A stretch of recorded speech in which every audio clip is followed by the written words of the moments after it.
Hey, what's the word, everyone? It's your 41-year-old non-binary boy, Mark J, coming to you with this wonderful cast of people. A continuation of an actual play that started in the Black History Month celebration. The actual play is a reunion of threads. The GM is Perry. I'm sorry, I'm bad with names. It's not that I'm guessing; I just have it in front of me and I can't read. Good. But we had these wonderful 4 episodes of this actual play. It was heartfelt. It was meaningful. There was puking somewhere. Roll for puke is what I got before this. But that's going to come up. You're going to learn what that means later. But first, let me just introduce our cast or have the cast introduce themselves, starting with Ren. Hi, my name is Ran. I use she, her pronouns. I am a theater director based in New York City by trade. I kind of got into TTRPG within the last decade and has been a captive participant in it ever since. I started kind of got more involved in the live stream side of things of late, and it has just brought me a lot of joy, and it's been an honor to be a part of this group. What is more to know about me? I I'm a little bit afraid of flying, even though actually I'm more than a little bit afraid of flying. So very distinct from the character that I play, who has no problem flying whatsoever. Um, my usual method of transportation, even long distance across the country, is Amtrak. So there's that. Very enthusiastic about birds as well, just in general. Um, that's really about it. And also, this is Pistachio. She was in a show. I didn't get to feature her very much, but she was in a show. Outstanding. And I know that your socials are birthday Oh, inspiration. So right. you do love So birds, my I my think. social on Blue Sky is Burdick Inspiration, one word. Hmm. Or you can find me as Rhino Riddler everywhere else. I think that you're afraid of flying, but you went to space in this game, Mhm. which is cool. Uh, Next, It's we'll introduce. Oh, I go. also can't swim, but I feel like diving and swimming are two different things, and then floating in space and flying are slightly different as well. I don't know. It's Just stay on Earth. You're gonna be all right. yeah, You're gonna be all solid right. grounds. Next is Showcat, please. Hello, I am Showcat. You can find me across the entirety of the internet landscape at Showcat Cosplay, where I'm doing cosplay and playing in TTRPGs and a bunch of other nerdy stuff. Kind of too many hobbies to count or afford. But I'm on the internet, usually engaging with a lot of them. I am not afraid to fly. I used to be a flight attendant at one point. Now I kind of work doing database work. So when I'm not being a nerd online, I'm probably looking at Excel or writing SQL queries, which I think is cool. um, and yeah, that's primarily it. I'm on the Reroll HQ channel usually. So if you want to definitely find me, that's a good place to check. Outstanding, thank you. And Chantel, please. Hey, I am Chantel B. You can find me pretty much everywhere at Chantel B. Definitely Blue Sky. I am a also bird loving they them who is based in Sydney. I'm an actor, a psychologist, a writer, uh, a lot of things. I do a lot of things, and if you ask me if it's something that I do, and it's creative based, the likelihood is I will say yes. If it's mathematically based, I will say probably not. Ask someone else; they'll do it better. What? Math rocks don't count. For some reason, my mental math for Mm. adding up numbers on dice is different to the way that I handle math everywhere else. But yeah, that's me. Didn't you have to do a lot of statistics at some point? I'm Okay. good at statistics because it Oh, sits there okay. in front of me. Like I can see as soon as you put an equation physically in front of me, I'm fine. But if you take numbers away, we have a problem. All right, we lost Perry. That's our Uh, second problem. yeah, blown away by the stats. And last but not least, our not flight attendant. What's the GM for this game called? The flight coordinator, Controller. flight controller, Perry. Hello. Hello, I'm Perry Clark. I'm a licensed marriage and family therapist in the San Francisco Bay Area, so that's usually where I'm spending most of my time beyond getting the chance to play this game. Otherwise, I'm also running my podcast, which is Untying Knots, Minds and Souls Untethered, which is mental health focused with a mix of a variety of other subjects, including gaming as well, which Mark has been a guest on as well. So you can check his episode out. Otherwise, other interesting things is I'm usually over on Symphony Entertainment as one of the rotating casts there, and I just recently did a game for the start of Pride over there, one of our sonnets, which was an hour long. Otherwise, the rest of the time, you now can actually catch me on the Old Ways podcast. I'm one of the cast of the Silver Screams series, which is set in 1930 horror, and I play Kingston. That's so cool. Yeah, well, it's getting used to it because I never considered myself ever going to be doing this type of thing whatsoever. So it's an interesting place therapy has taken me. Mm-hmm. Yep, Mark, you're muted. You are muted. That's wonderful. Of course, I am. It's been a journey. I feel like it's been a journey for all of us with this actual play. As I said before, this came together during our Black History Month celebration, which was in February. So it's been a couple months since it started, and we've been able to get things together for a few more episodes. You guys are so excited about the story that you guys want to keep going, which I was like, hell yeah, let's go. Let's do more. Why not do more? Um, And thankfully, I had designed something to keep the story going if there was a request for it to come back for further. And here we are. Here we are now. Now the story is complete. The story has been told. You probably have seen it already. You've probably told all your friends about it. Your granny has probably watched it. Your dog has probably watched it. You've shown it to everyone. It's probably across the world, online, everywhere you look, viral, actual play. Um, but here we are with the cast. We've got some interesting questions amongst each other for the cast. Um, I do want to know about Roll to Puke, but I think there's some more important, more salient questions to ask first. And then I know that Cass had some questions for the flight controller, Perry. So if anybody wants to start with that, I think we can start with that. Well, I will just start off by saying was a blessing to be able to have these wonderful actors here to play this story. Couldn't have done it without them, and it really brought the life to these characters that they created for this world, which I like to think we really do believe they belong in this world. If I may. Flight controller. I was interested in if from the very beginning you planned to have the players play key significant characters in the other characters' backstory. When you were designing this game, was that an immediate thought, or was that something you stumbled upon later that you decided to implement? It was well for the concept of the game. So let's start there because I think that goes into the answering it. For you, what you guys were playing was we were exploring the concept of family, and on a lot of different levels that influence it.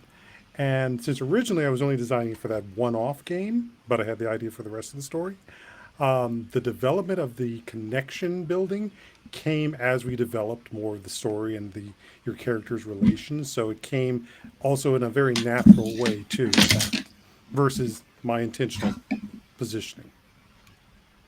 And that's also because I didn't know what characters you guys were going to come in with.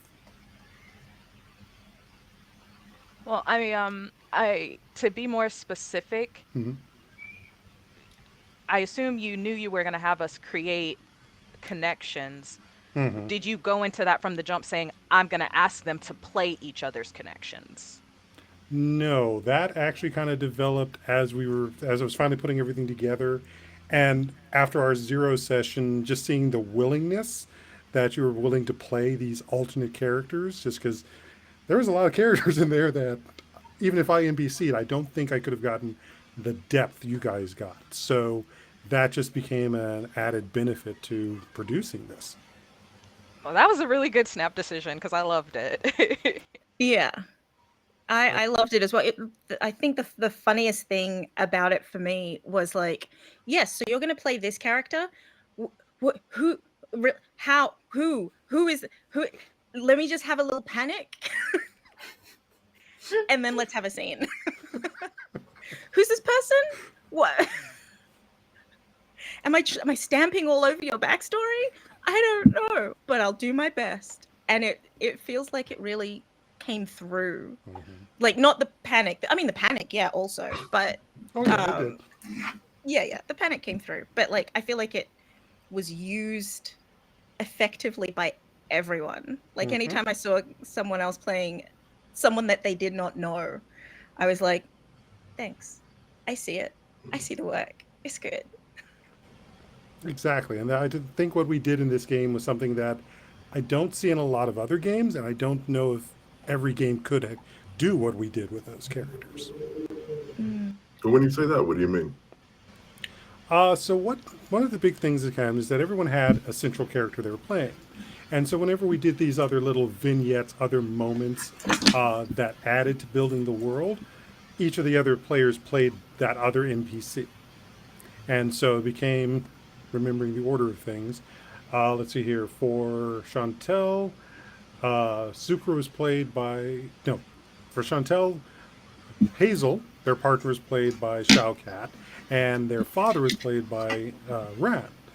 Flip to Rand's character, Chantel played their partner, and Shao Cat played any of the other background characters that we needed. And then for Shao Cat, we had Chantel playing Sucra, and then Rand played again the background characters that were in that person's own little vignette of experiences and stories that was going on in essentially the flashback or the messages that were being sent via long distance communication to continue to add these fleshing out of these characters that again I don't see happening in other actual plays all the time.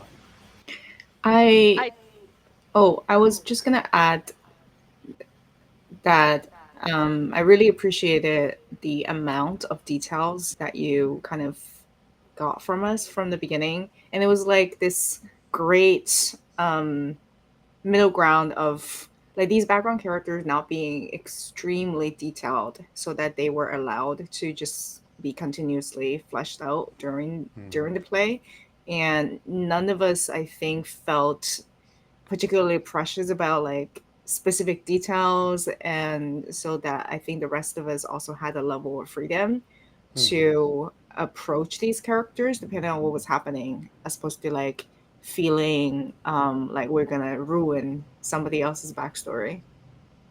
But it was still So panic. But yeah, but you just built and again built up that aspect of who these people were in this world, and that I think again is the beauty of this story. These do feel like characters who actually exist and are dealing with real challenges, and how you dealt with those challenges is also part of how you bonded, as opposed to just the expectation and obligation of the idea that you're family. I think that's really one of the most fun parts of actual play is when the characters do find a way to gel. There's sometimes when you get a one shot and you just kind of everyone kind of figures it out by halfway through. But when you get one episode and two episodes and three episodes and four episodes, by at some point you figure out who you are as a cast, and just Yeah, that kind of coming together is a powerful part of the artistic form. I think, especially absolutely. when you're just making things up, you're just in your feelings with the moment of the story and the world and each other. It's really cool how everyone can come together and find their own space. I'm finding that a lot. Like repeatedly. Anytime I do a one shot, I'm like, I feel like I didn't get into that as much as I wanted to. But the second I hit session 3, For some reason, 3 is just the point at which I'm like, oh, this is their whole deal. Got it. Locked in. Let's go. And it feels like that happened here as well, where we got to session 3 and we were like, okay, I still don't know why we're going to this place or why we're doing this, but I know enough about who I am in this moment not to care. It doesn't matter anymore. Mm-hmm. I don't know anything, and that's fine. That's by design. Where before it's like, well, I don't know myself, and I don't know what's happening, so everything is lost. Is that just a me? Is other No, castmates? no, I relate. I No, relate. yeah, it feels right because it's also for me. It's also like sometimes I, the player, have not figured out the motivation of the character, like why they're doing what they're doing. But I think even just by second session, I understand them enough to trust this character to want to do the thing that we are propelled to do. And I think a lot of the times, and this is only speaking for myself, um, I kind of pilot my characters in relation, like based on their relationship to the other characters as well in the story. So a lot of times the motivation will shift, and sometimes it is in support of someone else, and sometimes it is driven by their own motivation, which I guess segueing to a question to the flight controller, like Perry, do you can you speak to how you, and I don't know if you were doing this subconsciously or if you have like techniques of like facilitating this dynamic, which I thought was such like a core of this miniseries, and you did like such a great job pulling those threads together, pun intended. Um, where was your starting point? I guess. Um, okay, so I guess the question is, am I a plotter or am I a pantser?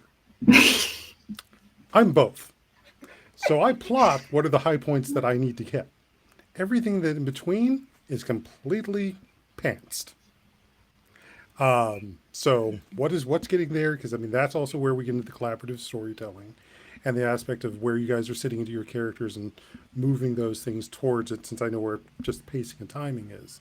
I the other thing would probably go back to something that Chantel said after we sat down to record episode 2, therapist memories. So I think as a therapist, there's just a certain awareness that I have to operate always with a sense of where emotions are Yeah. and where that interconnected tissue is, reading between the lines, which so I think I probably called on that as just an instinctual thing from what I do as a therapist to bring it over to as a game master.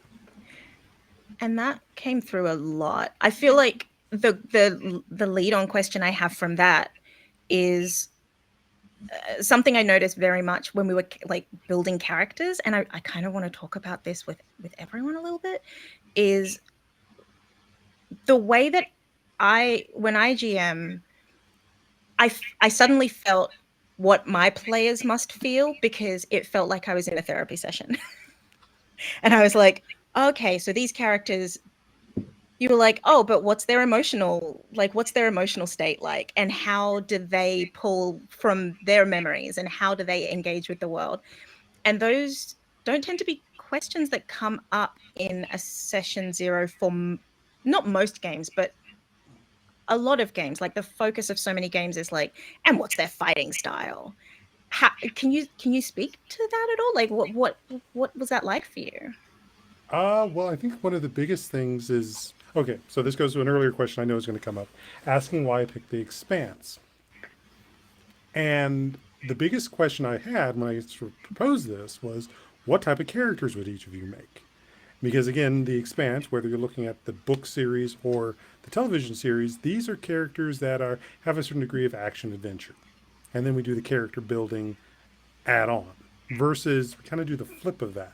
The character building, the character connection needed to be built much more first, and then we got to the action. The action was kind of like the B or C story to what was developing between the three of you what was developing, even with the concept, which was, and this also goes to why I picked the Expanse. And at the particular time that I was thinking about this, and I had several games I was trying to propose to for the event. It was right after the election. We were in the month of January. I was also getting ready to make my partner and I were getting ready to fly down to Australia for our vacation for 2 weeks. And there's a hilarious story about what happened when we came back and being late to a meeting. But I was sitting in the airport at SFO, and I was thinking, like, I know I need to give a better idea to this story about what we're going to do. And it finally just started clicking, exploring the standpoints of the idea of what we have in the diaspora around our identities and where we come from, whether you're from the continent, whether you're from Latin America, the Caribbean, the US, or even Britain, as being just a representation of what was going on in the Expanse universe between Earth, Mars, and the Belters. And so started seeing a parallel with that. And then the thought of, okay, well, what if we make these people family? Because I'll also say that there's been some stuff going on in my own family that has, over the course of recording this, that transpired that has also helped with my own healing and therapy with that. But the standpoint of what happens when we have family branches spread out, because of the standpoint of we all came from Africa. So what's going on with our family relationships there? But instead of doing it on a large scale, let's bring it down to a smaller scale, which is something we also do in therapy, seeing that relationship. So have these being the branches from a single family who went in three different directions. And having that being that each of you would play from the different factions that are influencing this world, what does it mean for you guys to come together and see something beyond the identities of those factions, the planetary bodies you worked on or lived on, where the originally starting place came from one place? And that then led to, what were the characters you guys picked to make? And it's like, okay, well, clearly these are not action adventure characters, so we have to have a very different tone to this story. And there was the challenge. Can most systems that we have are action adventure styles? You're going to be more about the combat, the fighting. So that's also why I switched from trying to use. I know that there is a Expanse system that was created. I had only played it once. I hadn't really had a chance to really learn the system to be able to teach it to others. But I knew Savage Worlds more because I've played it enough times, and I knew it was, as I think its term is, system agnostic. So I could use its system without it having to be super heavy fight combat centric to be able to tell the story. What would have happened if we decided on super fighty characters?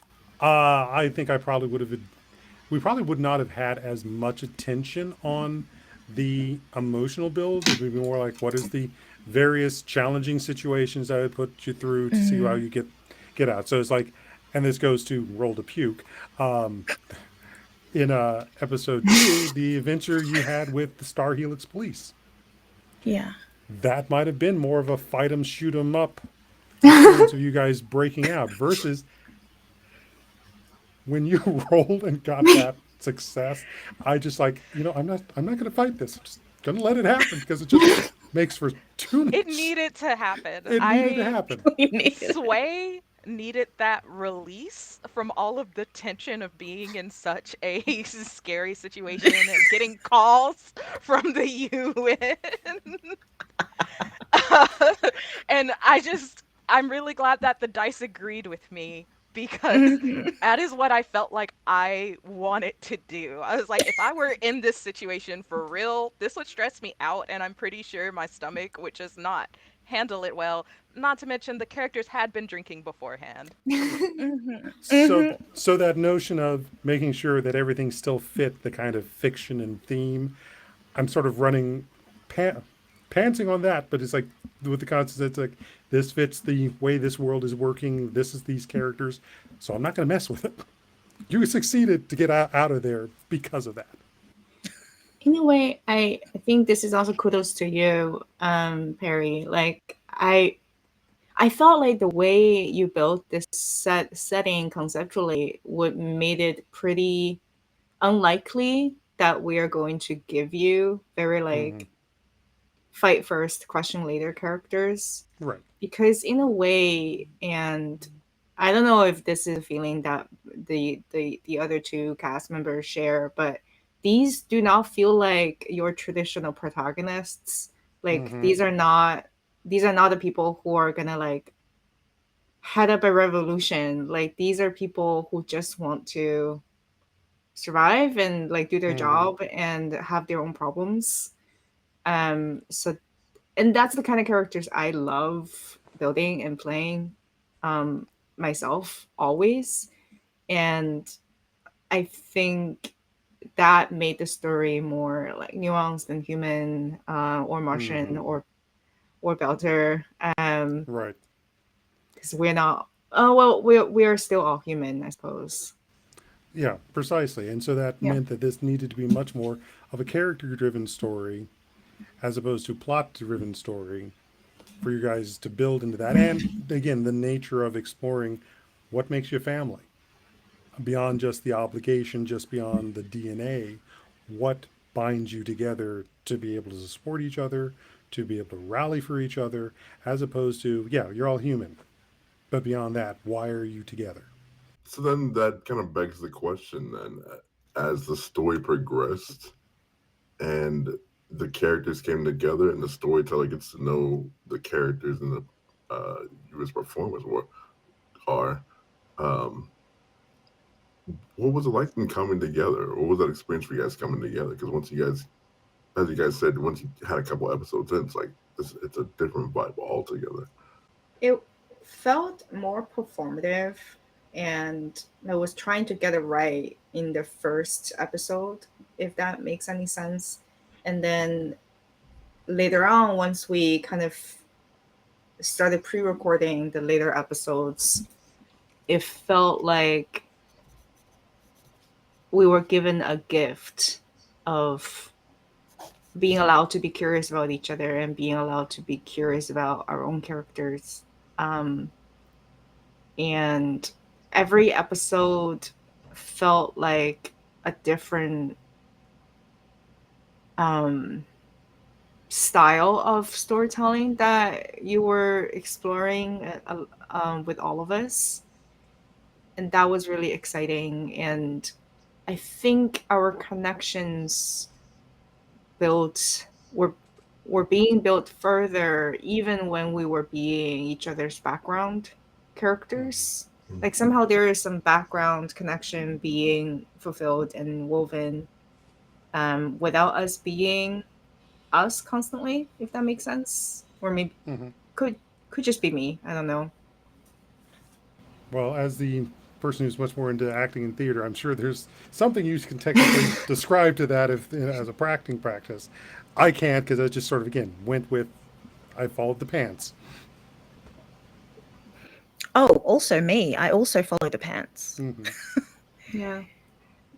I mean, I think each of our characters brought all of these background characters, like brought their worlds, and we are not just meeting each other as individuals. We are like we got to meet each other as three different worlds, and I think that was your design. That was how the storytelling happened, and I think because of that, our connections became more three dimensional. Mm-hmm. So, like, our above table knowledge about each other's background characters, about each other's worlds and history gave us this in character, familial, instinctual bond, I guess. That's how I analyzed it anyway. I think that's apt. I think with the way, especially when we started playing the flashback scenes, because there came a point where it's like, okay, after the, sort of after the success of the first episode, it's like, okay, so this is now a mechanism I need to keep using in some way, but fits the way the story is progressing. So continuing to use the flashbacks, and like we do in episode two, to switching to the phone mess or the comms messages in number three was just like, okay, I've already done that. Let's do something different. Let's bring it into the constant uh, current period because there's been actions that have now taken place. And we've established that you've done other phone calls. So, what are those phone calls generating back?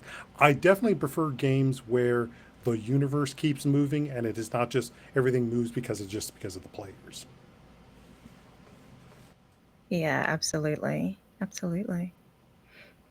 And since you guys aren't actually playing the main Expanse storyline, you're in the universe. Other things that are of that storyline are going. How are they having ramifications on you? How are you interacting with what's going on with those? Even though you can't change the overall Expanse story. Were all of you familiar with the Expanse show universe extended? Nope. Mm-mm, No. not at all, not one. I've Mm-mm. watched. I have watched all of them. Likewise. Um, I think I made it to season 1 and half of season 2, but that was Yeah. strictly because For you? so for me, I when I answered the casting call, I knew nothing about The Expanse at all. Hadn't heard of it, hadn't known of it, and then I started asking my friend network, and they were like, "Oh, it's so good, you got to check it out," or whatnot, and I'm like, "Oh, word, okay, cool." But I went after this casting call for the family story because Mm, I actually get very nervous about playing with people who I've never played before, and I use TTRPGs as kind of a way to open myself up more and to get more comfortable doing things with people who I have not met before or am meeting for the first time, et cetera, et cetera. And so when you are like cousins, family, exploring that mm, connection, I was like, Hmm. this is setting us up for something where there's not actually like any sort of animosity or hostility from the jump. It's like, okay, your family, that's changed, and we're going to explore what that means. But I was like, that's something that I can get behind, that I can ease myself into. I'm going into it with my family. You know what I Yeah. mean? yeah. So that's actually what drew me to it. And then from that, I was like, okay, now I have to check out The Expanse. And I'm so Yes. thrilled because getting to actually be in the playground of the world in this setting was Hmm. incredible after experiencing it via the show. I didn't start the books. But yeah, I think I that was really, really cool for me. And also, again, just the context of the casting call made it easier, I think, for me to slip into a dynamic with you all and to feel really comfortable with you all. And then for it to become like the thing that I'm looking forward to in my in my late night, like being like, okay, the day's been rough, all of this stuff's been happening, but Mm, I'm about to play The Expanse tonight. It was very easy to kind of slip into sway with you all because Yeah. it very quickly became my favorite thing just because Yeah. the dynamic just felt really good kind of out the gate even with the nervousness. I also had that same I had the same pretty much the same start where I was like I looked at it and I didn't know anything about the expanse, but I looked at the casting and I was like, family? Ooh, I could go for some family this Black History Month. I could do that. That feels good. That sounds good to me. Let's go. And it I can also be the same where I'm like, oh, is this going to be like a one shot where I'm like, hey, it was great to hang with you all. Bye. mm, Never talk to people again.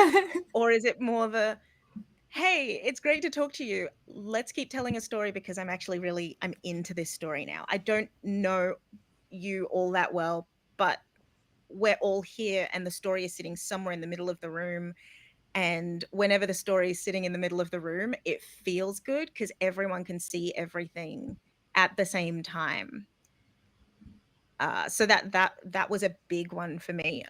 In the same way of like, I'm nervous, but like I'm excited yeah, I share and that some. feeling so strongly as Yeah. well. Like it's so scary playing with strangers, and so I there was like a bunch of casting from the Black History Month casting call, and I think this one was like my number one top choice because, like, okay, I feel like it's very unlikely I'm gonna get cast in any of these things because it's Black History Month and I'm very Asian.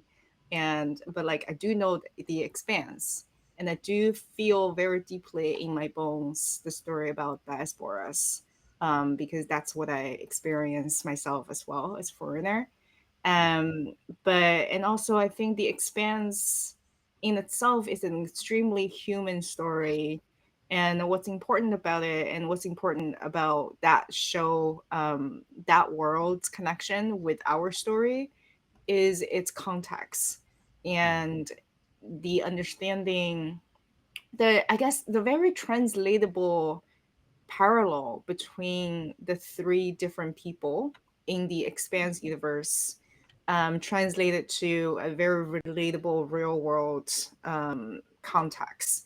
So I think, in a way, whether or not anybody has seen the show or read the book, it doesn't really matter. Like, I think the fact that I have seen the show didn't make me drop into world any quicker than anybody else.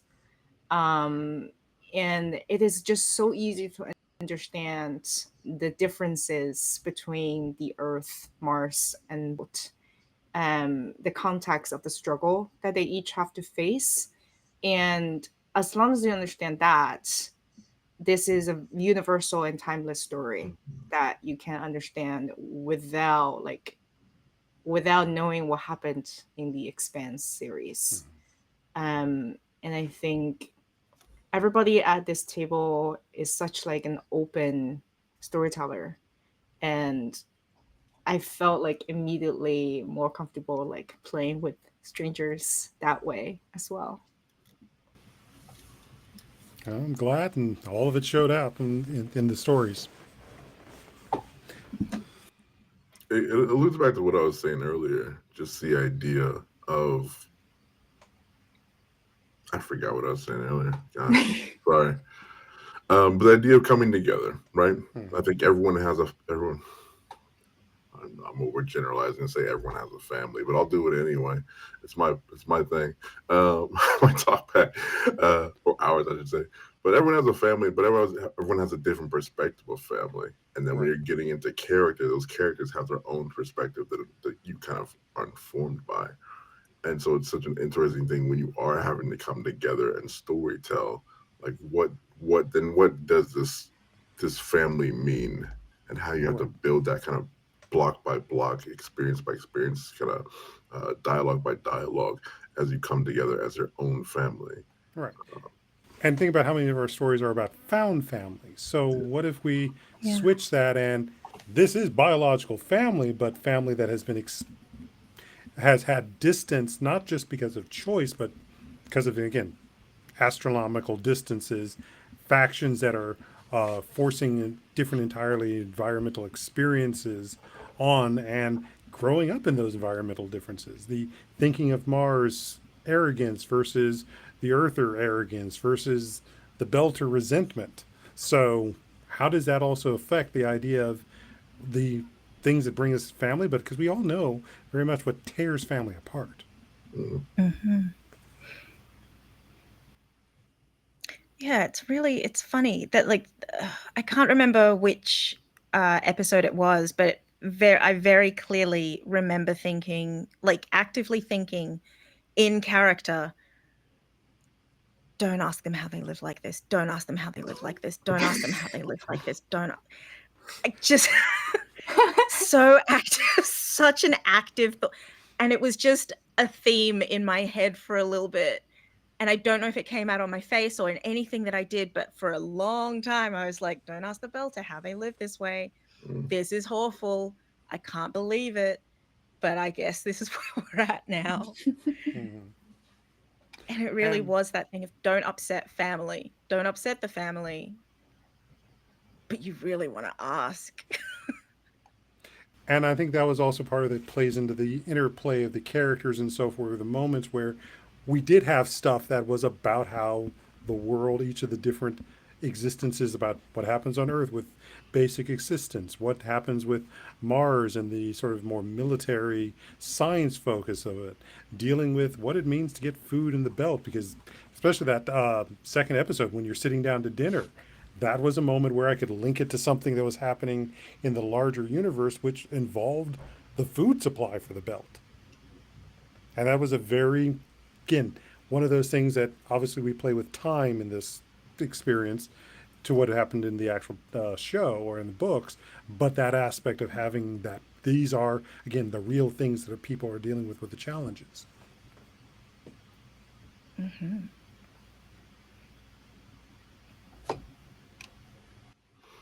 Does anyone else kind of have any questions or conversation points to kind of have for each other as you play? It's it kind of like as in a family, like when you're in a cast or an AP kind of cast, you build a relationship kind of whether you want to or not. And with a good cast, the relationship becomes like kind of tighter and a little bit better. Obviously, when you're playing the worst kind of cast, like just doing one shot, it's like, man, I just can't wait to get out of here. But sometimes when you're cast together, it's like, oh, you know what? We have this story is ours and ours alone. So just kind of based on that, any kind of questions, character questions you guys have for each other? Any kind of decisions that were made, and you're just like curious what brought those about. It, I, you don't have to answer this question at all, actually, Shaukat. But is Sucre based on someone? Um, Sucra is not based on anyone, but I like to think of Sucra as a manifestation of how Sway kind of wishes she cared about herself. Cause like in my mind, Sucra is Sway's like bestest friend in the whole wide world. Like that's the relationship, is this is a person I care about, and Mm-hmm. there's not like a physical or romantic attraction there. It's like Sucre was just this representation of what if I cared about myself the way I've cared about people so hard and so deeply and Mm-hmm. so much. So I just kind of like to think of Sucre as like the waters of Sway deciding Oh, how much she was going to love herself at different moments in her life.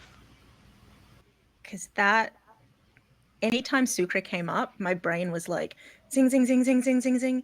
Because you're the way that you interacted with even the idea of Sucre seemed so powerful, just powerful. Oh, And thank I you. just needed to know. I was like, why? What's the deal with Sucre? Tell me. That's super cool. I was convincing. Yes. Well, that's why with also the flashbacks, it was kind of, even for me, it was important to try and develop Sucre a bit more, being what you gave me in the background, that they're already in a coma. So it's like, well, then there's no, who am I having you interact with? How am I telling this element of the story of the family? And it's like, okay, flashbacks to when Sucre is actually is not in a coma. And I think, Chantel, you played those beautifully. Thank you.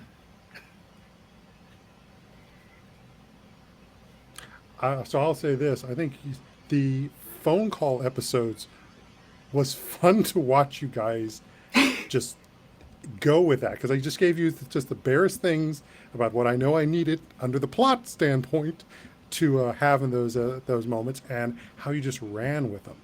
But even more so, even in that first episode, how we ran when Pax had their panic attack. That was beautiful. Do you want to explain the phone call episodes a little bit more? Just kind of have a understanding what you're talking about. Okay, so that was episode 3. So with the way again the story's going, we have sort of our ship in the bottle survival bonding episode in number 1. We have number 2, which is them dealing with the environment, dealing with some of the repercussions. They're not trapped on the ship, but because of the expanse and how you have to travel, there's got to be a ship in the bottle episode just because of the amount of time and distance. So, what do we do to have the more character development and interaction there for this? Became the aspect of, rather than doing flashbacks, phone calls, or at least the equivalent of phone calls or com calls, based off of the actions that have taken place from the first two episodes. So we've already introduced major people in their lives. We've got messages coming out, and because we'd already had a phone call from the UN, let's push that a little further. And so now, because especially how Ariadne ended episode 2 with basically dumping your entire life savings to get your guys out of there, it's like, oh, there's ramifications from that. Ariadne and their partner's entire life savings. Yeah, it's not just yours. There's a problem there. Exactly. So, what does it mean when the partner goes to buy a coffee and realizes the bank account's empty? There's a phone call that's got to come from that. And we play with that. Yes. To the calls to Shui about the concerns about Sukra being in the hospital and the state of their continual care and where it's coming from, even to, which is the thing that also got played out with Pax and the phone call from Hazel, which, and in that particular moment, I hadn't planned to send their father to Venus, but it's like, oh, that just sort of developed, and it's like, oh, let me play with this. Oh, that wasn't planned? Okay. That wasn't planned. That was entirely Pam's moment. Oh. And then when I just realized as we were playing it out, I was like, oh, I can link that to this. Oh, no. Would never have guessed that that wasn't planned. Of all the things that was pantsed, I wouldn't have picked that one. You would not believe how many things I pantsed during that. And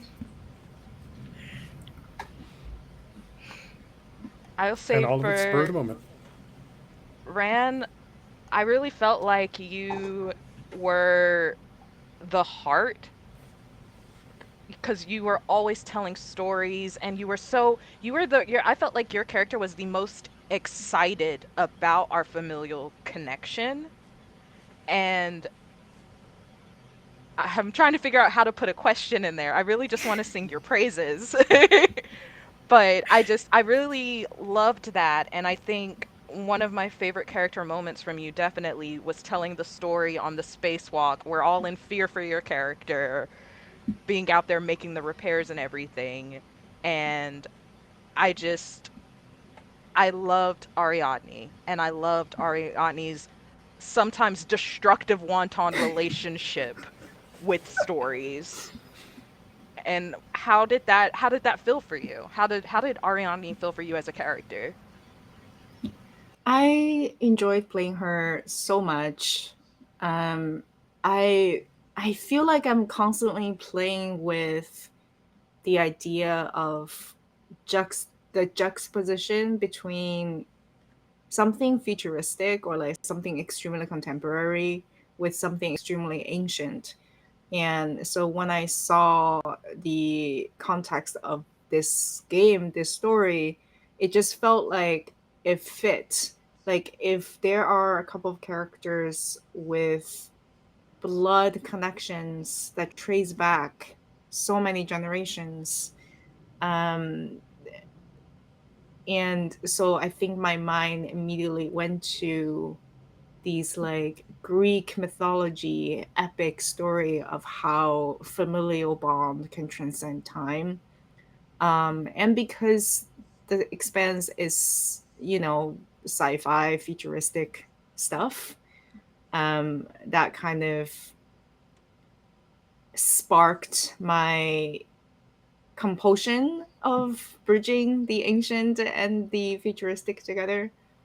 Um, so in a way, it was really easy, and I was kind of disappointed in myself for a while for like making the lazy choice of this instinctive decision to go with Ariadne, named after the girl who guided Theseus out of the labyrinth of Minotaur. Um, but then, because we were weavers and because of the thread, it became a really tangible textile literal thread to pull on. So I think my player excitement bled into Ariadne's excitement of finding that final piece of clue, um, because her connection to the history of the family seemed like the strongest, which was probably because the physical connection was the weakest. Um, because I think both the Earth and the Mars had more like an established current familial bond, but for her, there wasn't as much of that. So all she could hold on to was something physical and tangible that becomes a reminder of like you were once a part of something bigger. So I think that became a really easy entry point of the character who who just needs to be hopeful about this and needs to be like optimistic about that. And then that side is also my personal toxic trait. Like I can be a little too overly optimistic, but that made the characterization easier, I think. That I feel like that links onto a question that I've been sitting here holding because it kind of links to that. Savage Worlds uses flaws. How did your flaws feel? For both of you, I'm curious. I should go back to my character sheet and like make sure I was doing it right. Yeah, I know we didn't get to play as much with that, just with again the way the story was going, but having it in there again helped base the characters, and when I could use it, it was a definite Well, plus. I don't know, like my or hindrances, I guess, is what Mm. they're called. Mine were curious and phobia, agoraphobia. And I feel like the curious, I did some stupid things. I feel like curiosity led me to some stupidity. Um, and the phobia aspect of it was there, even like I never spacewalked I very tried to get you. intentionally I because tried to get you. I tried. you tried to get me, but the character Yeah. managed to go whoop and get out of the way. Here, take this one. It's fine. Oh, that was connected. So my hindrance was delusional, actually. So Yeah, that's why I brought it up. That's why I brought it up because that's an important note. yeah. So my hindrance was delusional, which was a major hindrance, and I think I forgot about it because it was my hindrance in real life too. Like I'm a little delusional, because of that overly optimistic thing. But I think in a way that made playing Ariadne very easy because that when that part kicks in, I'm just like I can just be myself. Everything is gonna work out, even though everything, the UN has called us twice, and I have zero saving, but everything is gonna work out. Um, you know, and then we go fight that windmill. I had anemia, but I think I played more so with the motion sickness. And I have severe motion sickness in real life. So to play like first person video games and stuff, I have to take Dramamine or Bo9 Oh my god, me to be able to too. play that view. Yeah. I just And can't play. I at Wait, all. you need to send me the list of drugs you need to take to play first Dramamine person. original formula, but as soon as I put down the controller, I'm in a coma. And then Bo9 is really good because it doesn't make me drowsy, but it tastes terrible. It's a chewable. Hmm. But they work for me, but like I can't play something like Mirror's Edge even with that. But for the most part I can make it through most things.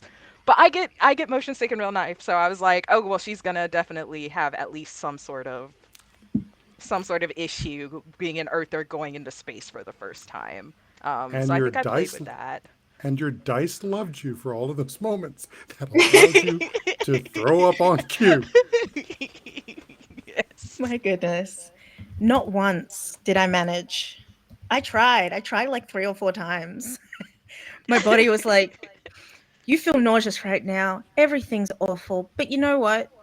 You're fine. You're fine. That Now get on with Martian it. fortitude. Yeah. Oh boy.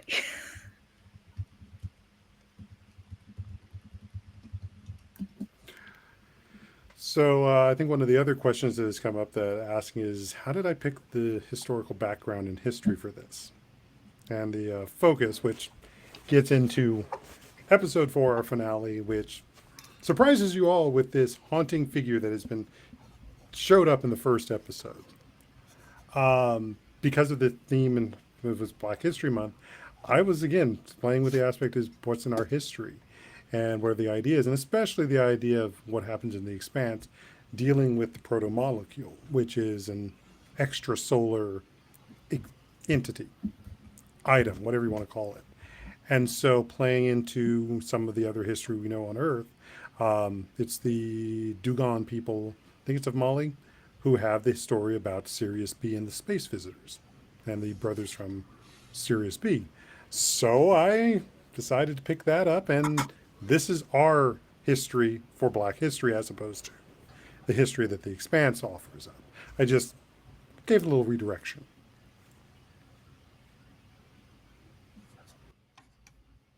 That's cool. That's cool. Um, we are running close to time. Is there anything that you kind of, as you kind of maybe putting your characters away and stepping away from this actual play? Is there anything you kind of have any last words or last thoughts on your characters and what it meant to kind of inhabit those characters in the space? I hope that Chantel's player character Pax, I hope their dad is alive. Look, until you said that, I didn't think they wouldn't be. So, fresh hell. I Fresh hell. mean, I don't know what you're talking about. Of course, he's alive. Yes. We're Has very to be. optimistic about this. He has to be. I won't say a I'm getting word. married. He has to be. Yeah, he's going to walk you down the aisle, and we're all going to be there. Exactly. Yeah. I'm gonna just pretend that I haven't thought about it all of this time. Be like, but we don't know yet. I don't think we monologued that in the epilogue. Oh no. Nope, we didn't. And Oh no. I'm sure I again left my dad on Venus. those who know the environment and the story will kind of understand what I did. I think there is going to be a dance party in the future that each one of us are going to be a part of. That Mm-hmm. felt like we were all the way back in that historical moment that we Mm-hmm. remember both from our minds as well as from our DNA. Mm-hmm. And perhaps that dance party is, I don't know, like jump cut back and forth between Pax's wedding reception and that place under the mountain. I think that's what I see in that end credit scene. You're all going to have your own Sinners episode moment. Except it ends well.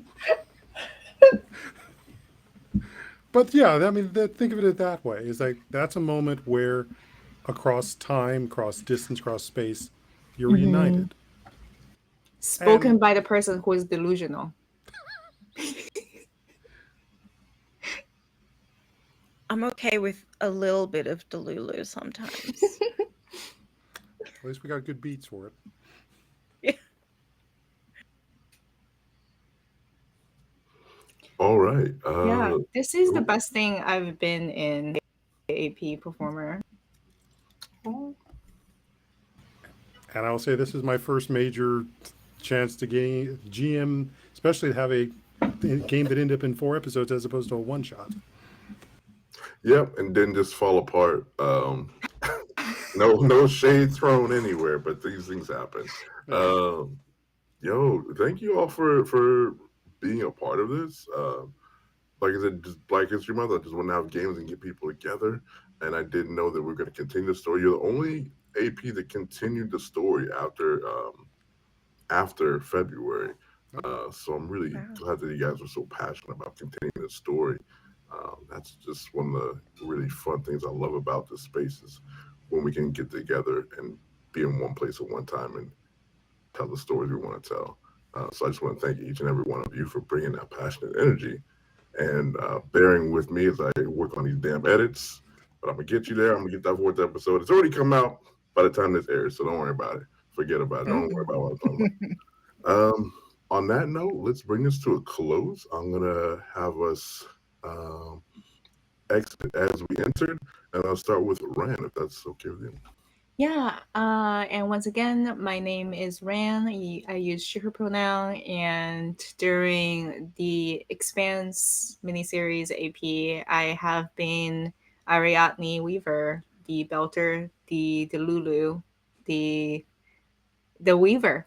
You can find me on social media at Burdick Inspiration on Blue Sky or Rhino Riddler everywhere else. Shoka. Hello, goodbye, goodbye. I am Showcat across the internet. I've said it before, but that is where you can find me at Showcat Cosplay. I was Sway Weaver for Reunion of Threads, the Earther. And thank you so, so much for this experience. This is the first ever talk pack I've done for any of the APs I've been in. This is my first time doing something like this, and I've thoroughly enjoyed the experience. I thoroughly enjoyed this game. I'm grateful for all of the time you guys put in and all the work y'all put in. And yeah, I'm just super grateful. Glad this happened. Outstanding. Chantal. Hey, bye. I am Chantel B. You can find me, as I said, anywhere on the internet under Chantel B, pretty much.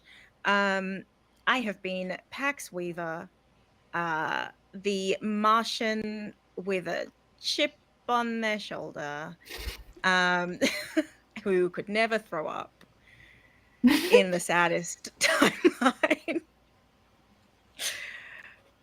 And it has been a joy and a pleasure. Thank you. Perry. So again, I want to profusely thank all three of these folks. I want to thank Apochromatic Unlimited for giving the chance to run this game because it's also taking a chance on me virtually unknown and an unusual game at that. I'm a licensed marriage and family therapist in San Francisco Bay Area. You can find me at my podcast, Untying Knots, Minds and Souls Untethered. My practice is named Untangle and Grow Counseling. And you can also hear me over at the Old Ways podcast. Otherwise, I've been your flight controller for this game, and your course is clear to burn across the system.